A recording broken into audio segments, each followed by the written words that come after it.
दर्शकों, काल सर्प योग हमारी कुंडली के अंदर बहुत प्रभाव देता है क्योंकि वह ग्रहों को एक तरफ अपने कंट्रोल में रखता है और राहु और केतु ही मिलकर काल सर्प योग बनाते हैं।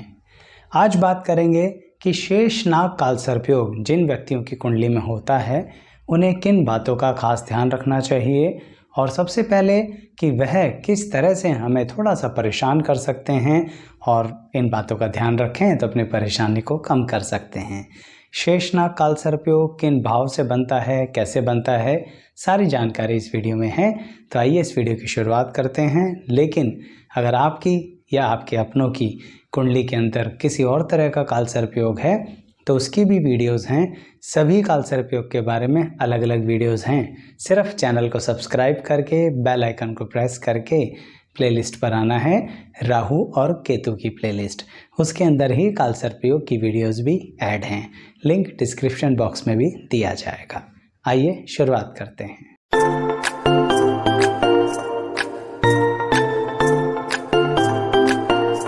मैं एस्ट्रोलॉजर शैलेश जैन आपका हमारे चैनल पर स्वागत करता हूं। दर्शकों, जब व्यक्ति के राहु ग्रह 12th हाउस में बैठते हैं और केतु तो 6th में होंगे ही, परंतु सभी ग्रह एक तरफ इकट्ठे हो जाते हैं तो वह हमारा शेषनाग काल सर्प योग होता है।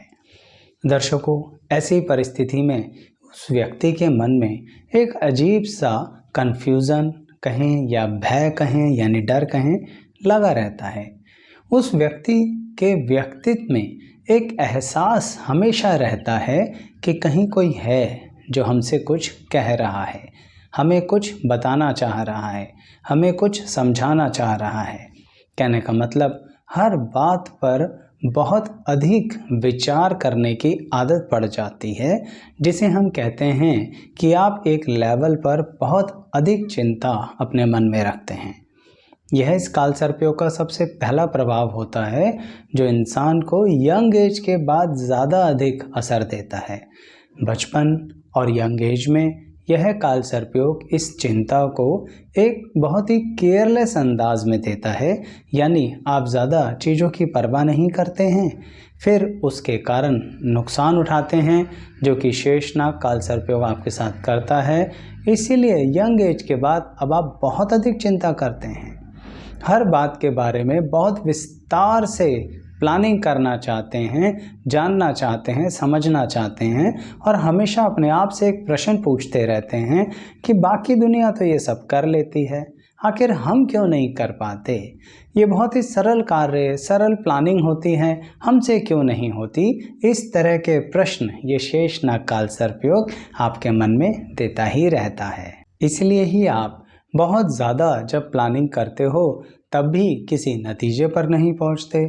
अब आप देखिए ना, रिश्तों को, कार्यों को, यानी किसी भी चीज़ के अंदर आप बहुत ज़्यादा परफेक्शन लाने की कोशिश करते हैं और यह प्रभाव भी शेषनाग काल सर्प योग ही आपको दे रहा होता है कि इच्छा मन में रखना हम चीज़ों को परफेक्टली करेंगे, लेकिन फिर भी वह रिश्ते, वह कार्य हमारे हाथ से फिसलते रहते हैं। एक अजीब तरह का ये काल सर्प योग भ्रम जाल बना देता है। अभी तो मैं यही बता रहा हूँ कि किस तरह की दिक्कतें करता है जिससे कि आप उस अनुभव को महसूस कर सकें। उसके बाद बताऊँगा कि क्या ना करें या ऐसा क्या करें जिसके कारणवश इन प्रभावों को आप कम कर सकें। इसलिए वीडियो के अंत तक ज़रूर बने रहिएगा। तो चलिए बात को आगे बढ़ा रहा हूँ और अब मैं ये कहने जा रहा हूँ कि शेषनाग काल सर्प योग आपको कहीं ना कहीं परिवार के अंदर एक अजीब सी असमंजस की स्थिति बना के रखता है। इसे ऐसे सोचिए दर्शकों कि आप लोगों को समझाते समझाते थक जाते हैं, बताते बताते, एक्सप्लेन करते करते आपका सारा समय खराब हो जाता है कि भाई यह पार्टिकुलर कार्य हमने नहीं किया। कौन सा कार्य? एक कार्य था, मान लो बड़ा गलत कार्य था, लोग बिना वजह ही आपको उसमें इन्वॉल्व करते रहते हैं। ये प्रभाव होता है शेषनाग काल सर्प योग का। आप बहुत अधिक क्लैरिफिकेशन दे दो तो नहीं सुनते, बहुत ज़्यादा चीज़ों को समझा दो तो नहीं मानते, यानी कुछ भी कर लो लोग मानते नहीं। उसके पीछे कारण होता है आपका परिवार। दर्शकों, शेषनाग काल सर्प योग के अंतर्गत आपका परिवार जब आप पर विश्वास नहीं दिखाता तो सामने वाला व्यक्ति एक शक के दायरे में आपको ले लेता है। यानी शुरुआत परिवार से ही होती है, जिसके कारण शेषनाग काल सर्पयोग वालों को अपने मन को शुरू से ही स्टेबल रखने की मैं परामर्श देता हूँ। यानी आपको एक्सपेक्टेशन के लेवल में क्या करना है, अब यह ध्यान रखिए कि यह शेषनाग काल सर्पयोग दिक्कतें क्या दे रहा है बता चुका, परंतु ध्यान क्या करें, किस तरह की सावधानी बरतें, अब उसके बारे में बताने जा रहा हूँ। लेकिन उससे पहले एक बात कहूँगा कि अगर आप काल सर्पयोग की अन्य वीडियोस भी देखना चाहते हैं तो हमारे चैनल को सब्सक्राइब कीजिए। आप इसी वीडियो के डिस्क्रिप्शन बॉक्स में जाएंगे तो भी आपको प्लेलिस्ट का लिंक मिलेगा। राहु ग्रह की अलग प्लेलिस्ट है, केतु ग्रह की अलग प्लेलिस्ट है, लेकिन दोनों ही प्लेलिस्ट में काल सर्पयोग की वीडियोस भी जुड़ी हुई हैं। तो इसलिए आप चाहें तो अलग अलग राहु की वीडियोस देख लीजिए, अलग अलग केतु की देख लीजिए, या फिर जिनकी कुंडली में काल सर्पयोग है उन वीडियोस को देखें।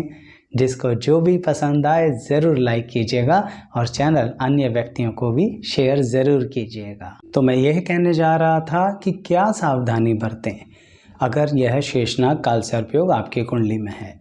दर्शकों, सबसे पहले अपनी एक आदत बदलो, जिसे कहते हैं कि आप आंख बंद करके किसी के साथ इमोशंस में, रिलेशनशिप्स में, प्यार में आ जाते हैं।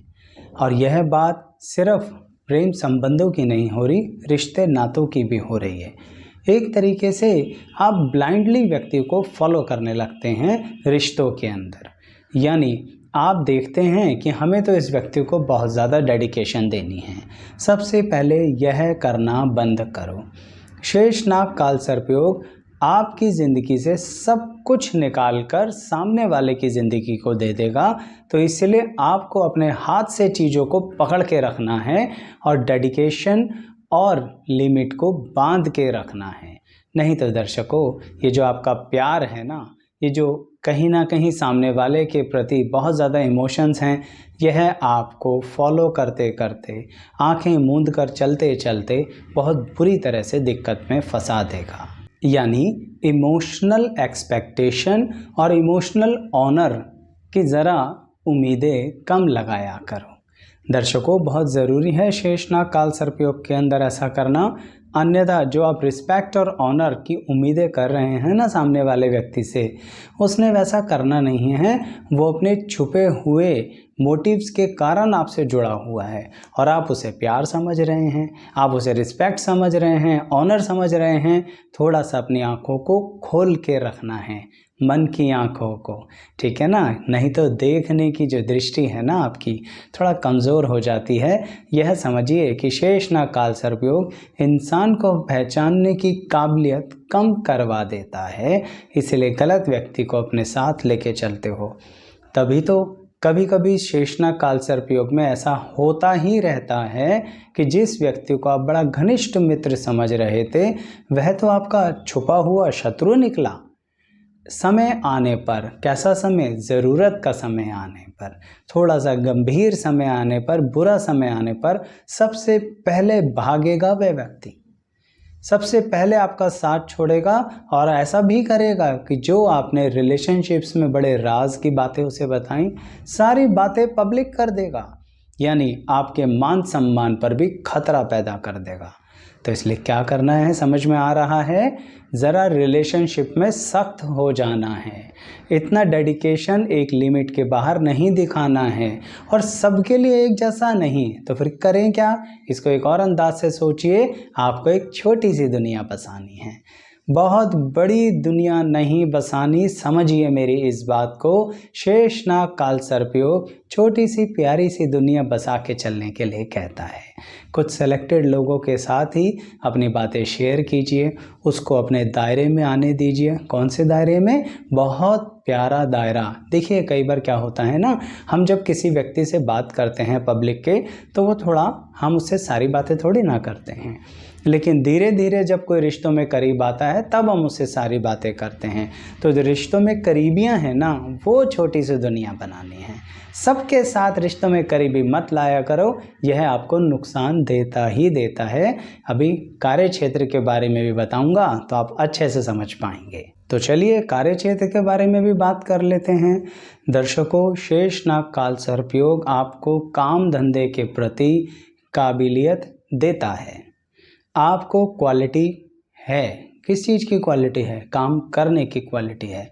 आइडियाज़ आ जाते हैं काम कैसे करना है, लेकिन वहाँ पर भी वही दिक्कत होती है दर्शकों कि आप रिलेशनशिप में ध्यान देना शुरू कर देते हैं। ये तो हमारे कलीग हैं, ये तो हमारे मित्र हैं, ये तो हमारे साथ आते और जाते हैं, ये तो हमारे बड़े करीबी हैं। दर्शकों, बुरा मत मानिएगा, आपको ध्यान देना है माया पर। शेषनाग काल सर्पयोग यही कहता है, पैसे पर ध्यान दो, पैसा कमाओ, अपने पर लगाओ और अपने अकॉर्डिंग उस लाइफ को जियो। क्योंकि दर्शकों, अन्यथा यह शेषनाग काल सर्पयोग आपको दिक्कत में डालेगा। अब आप सोचेंगे, आचार्य जी अगर हम सिर्फ पैसे पे ध्यान देंगे तो सामने वाला व्यक्ति तो हमें सेल्फिश कहेगा, वो कहेगा हम अपने मतलब से उसके साथ जुड़े हुए हैं, वो हमें कंजूस भी कह सकता है। लेकिन एक बात बताओ दर्शकों, ना तो आप सेल्फिश हो ना आप कंजूस हो। आप तो कई बार अपना पैसा लुटवा कर देख चुके हो, लेकिन फिर भी मानते ही नहीं हो, दोबारा वही करते रहते हो। इसलिए ही तो कह रहा हूँ, कोई कंजूस मानता है मानने दो, कोई लालची कहता है कहने दो, और कोई कहता है आप सेल्फिश हो तो भी कहने दो, आप ऐसे हो थोड़ी ना। और कितनी बार अपना धन लुटवाओगे, कितनी बार मान सम्मान को हानि पहुंचाओगे। तो जिसको जो कहना है वही ठीक है, क्योंकि जो आपकी छोटी सी दुनिया में आपके साथ है ना, वह तो ये सब नहीं कह रहा आपको। पर आप सामाजिक प्रतिष्ठा के अंदर पब्लिक दायरे में जब लोगों को डेडिकेशन दिखा रहे हो पैसे को लेके भी, तब ये सब बातें दिक्कत पैदा करती हैं। तो जैसे ही आप अपने इस डेडिकेशन को रोकोगे तो उन लोगों को तो बुरा लगेगा ना। उन्हें तो फ्री में पैसे मिल रहे थे आपके ज़रिए, अब मिलने बंद हो गए। अब बताइए फिर वो तो कुछ भी कहेंगे, तो कहने दीजिए, क्यों परवाह करते हैं। इसलिए दर्शकों, ध्यान रखो, काम धंधे में शेषनाग काल सर्पयोग स्टेबिलिटी के साथ ग्रोथ करता है। यानी अगर आप किसी भी तरह से जल्दबाजी मचाएंगे तो यह शेषनाग काल सर्पयोग में अच्छा नहीं रहेगा। आप सोचें कि आप एक ही दिन में करोड़पति हो जाएं, तो समझिए आप करोड़ नहीं, करोड़ से रोड पर आ जाओगे और बर्बाद हो जाओगे। स्टेबल रहो, धीरे धीरे आगे बढ़ो, एकदम से कुछ नहीं होने वाला शेषनाग काल सर्पयोग में। अर्थात आपको काम को जमा कर आगे बढ़ना है। आपको एकदम से ऐसी कोई इन्वेस्टमेंट्स नहीं करनी जिसमें बहुत ज़्यादा फ्लक्चुएशंस की उम्मीद करें, क्योंकि दर्शकों, उम्मीद तो आप अपग्रेड की ही करोगे ना, कि अपवर्ड मूवमेंट हो, मेरी इन्वेस्टमेंट की डाउनवर्ड भी तो हो सकती है। इसलिए कह रहा हूँ, ज़्यादा फ्लक्चुएटिव मत रहो, एम्बिशियस रहो, पर उस एम्बिशियस के साथ साथ लॉजिकल एनालिसिस के साथ आंखें खोलकर और ज़्यादा सब पर विश्वास ना करते हुए जब आप इस शेषनाग काल सर्पयोग में काम को करेंगे तो स्टेप बाय स्टेप आगे बढ़ते चले जाएंगे। फिर कौन आपकी ग्रोथ रोक सकता है। तो इसीलिए स्टेबिलिटी के साथ ग्रोथ कीजिए। एकदम से ऐसा मत सोचिए कि आपके पंख निकल आएंगे और उड़ना शुरू कर देंगे। क्षमा चाहता हूँ ऐसा कहने के लिए, लेकिन यही वो फीलिंग है जो शेषनाग काल सर्पयोग देता ही रहता है और इंसान फंसता ही रहता है। अच्छा, एक और बात जो अंततः कहना चाहूँगा, दर्शकों, हर किसी को ये चिंता रहती है कि हमारे बाद हमारे परिवार और संतान का क्या होगा। शेषनाग काल सर्पयोग में बड़ा कमाल होता है, आप अपने परिवार, संतान यानी कि जनरेशन के लिए बहुत कुछ करके जाते हो। शायद आपको एहसास ना हो, लेकिन आपकी बनाई हुई प्रॉपर्टीज, एसेट्स यानी रिसोर्सेज या सोर्स ऑफ इनकम भी आपके नेक्स्ट जनरेशन के बहुत काम आते हैं। इसे ऐसे समझिए दर्शकों कि जो आप नहीं भोग पाए वो आपकी संतान भोग लेगी। तो यानी आपकी संतान आपको गलत नहीं समझेगी, चाहे ताउम्र थोड़ी सी आपके साथ कन्फ्यूज़न रही हो, लेकिन आपके बाद आपको कहीं ना कहीं लोग अच्छा ही मानेंगे। क्यों? क्योंकि आप इसे ऐसे सोचिए दर्शकों कि मान लीजिए आपने कोई प्रॉपर्टी खरीदी और आज किसी भी गवर्नमेंट प्रोजेक्ट के कारण एकदम से उस प्रॉपर्टी की वैल्यू बढ़ गई। ऐसा करते हैं शेषनाग काल सर्पयोग। किसी भी कारणवश जो आपने अपनी आर्टिस्टिक स्किल की चीज़ें तैयार करी थी, उनकी मार्केट में डिमांड बढ़ गई, तो सब बैठ के खाएंगे ना। इसे कहते हैं शेषनाग काल सर्पयोग, जो भविष्य में बहुत अच्छा करता है, लेकिन आपको संयम शक्ति बना के रखना पड़ेगा। जल्दबाजी बिल्कुल मत करना। शेषनाग काल सर्पयोग दिक्कतें तभी पैदा करता है, मैंने वीडियो की शुरुआत में कहा था ना, हर कोई हर समय ऐसा लगता है कि कुछ कह रहा है, कुछ करवाना चाह रहा है, तो जो वो कुछ कह रहा है और जो करवाना चाह रहा है वो हैं ये राहु केतु शेषनाग काल सर्पयोग में। ज़रा बातें कम सुनो और अपनी संयम शक्ति के साथ, स्टेबिलिटी के साथ ग्रो करो। क्योंकि दर्शकों, कई बार ऐसा होता है कि जीवन अपने लिए नहीं होता, अपनों के लिए होता है। पर मेरी बात ध्यान रखना, ये जो अपने हैं ना, इनका दायरा शेषनाग काल सर्पयोग में छोटा सा रखना है, छोटी सी प्यारी सी दुनिया बसाकर। आपको मेरी वीडियो कैसी लगी ज़रूर बताना दर्शकों, और अन्य वीडियोस भी देखना काल सर्पयोग की। और आपके लाइक करने से ही मुझे पता लगेगा कि वीडियो कैसे लगी। चैनल सब्सक्राइब करके बेल आइकन भी ज़रूर प्रेस करना। यहाँ तक बने रहने के लिए बहुत बहुत धन्यवाद।